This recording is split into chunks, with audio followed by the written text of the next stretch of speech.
North Korea, Australia and the ANZUS Treaty. The security treaty between Australia, New Zealand and the United States of America, the ANZUS Treaty, was signed in September 1951 and came into force in April 1952.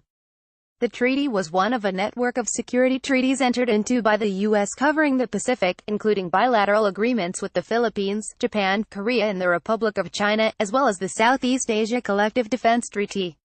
In the immediate post-World War II years, the U.S. considered such treaties neither necessary nor desirable, but in 1950 this attitude started to change in response to the rise of communism. Meanwhile, Australia and the U.S. disagreed on the terms of the peace settlement with Japan.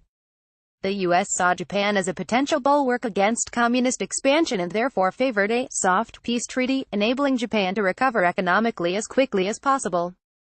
Australia, on the other hand, had been wary of Japanese aggression since the early 20th century, and wanted a restrictive peace settlement to prevent any recurrence of Japanese imperialism and militarism. A peace settlement that permitted Japan to rearm made it all the more important for Australia that there be a security arrangement for the Pacific. In 1950 these two issues, the peace terms and the Pacific Pact, began to converge in discussions between the U.S. and Australia, and ultimately in 1951 the ANZUS Treaty was concluded. It was signed within days of the multilateral peace treaty with Japan. The ANZUS Treaty was largely based on the 1949 NATO Treaty, but the NATO Treaty contains a clearer collective defense obligation in Article 5, declaring an attack on one to be an attack on all, and requiring parties to assist the victim state. The ANZUS Treaty contains less specific language in Article 4. Each party recognizes that an armed attack in the Pacific area on any of the parties would be dangerous to its own peace and safety, and declares that it would act to meet the common danger in accordance with its constitutional processes. The U.S. Congress had been reluctant to ratify the NATO agreement because it appeared to bypass the right of Congress to declare war, so less specific language was used in the ANZUS Treaty, and an express reference to internal constitutional processes was added. Notwithstanding this, the substance of the two provisions is virtually identical. The effect of the NATO Article 5 is that if there's an armed attack against one of the parties, each of the others must decide what, if any, action to take to assist the victim state, and this can include deciding to take no action at all.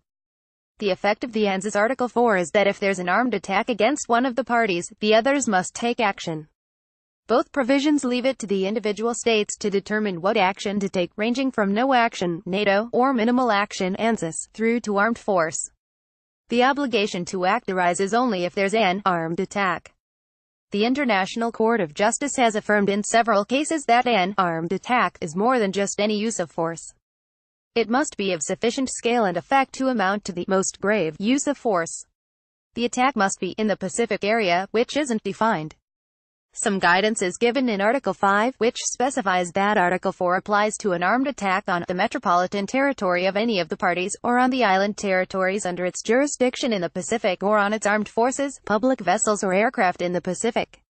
Thus, the treaty covers at least an armed attack on mainland Australia, New Zealand and the U.S., and islands such as Guam. Would it apply in a confrontation between the U.S. and North Korea? As is well known, the ANZUS Treaty has only been formally invoked once, following the terrorist attacks in the United States in September 2001. But the current Prime Minister, Malcolm Turnbull, has pledged that Australia would again invoke the treaty if there were an attack on the U.S. by North Korea. As a matter of treaty interpretation, Article 4 of the treaty would be enlivened if North Korea used sufficient force against U.S. territory, whether on the mainland or in the Pacific, or against U.S. troops, vessels or aircraft in the Pacific. But if the U.S. were to launch a preemptive strike, North Korea could legitimately justify a proportionate use of force in response as lawful self-defense. Thus Article 4 wouldn't apply if North Korea's use of force was either in lawful self-defense against an armed attack by the U.S., or of insufficient gravity to amount to an armed attack. The key question is what Article 4 actually requires. The only legal obligation under Article 4 is to act, and Australia could satisfy this obligation in a range of ways, from informal representations through to the blown use of force. What's clear is that if force is used, the parameters of self-defense dictate that the force used be no more than is necessary and proportionate in the circumstances.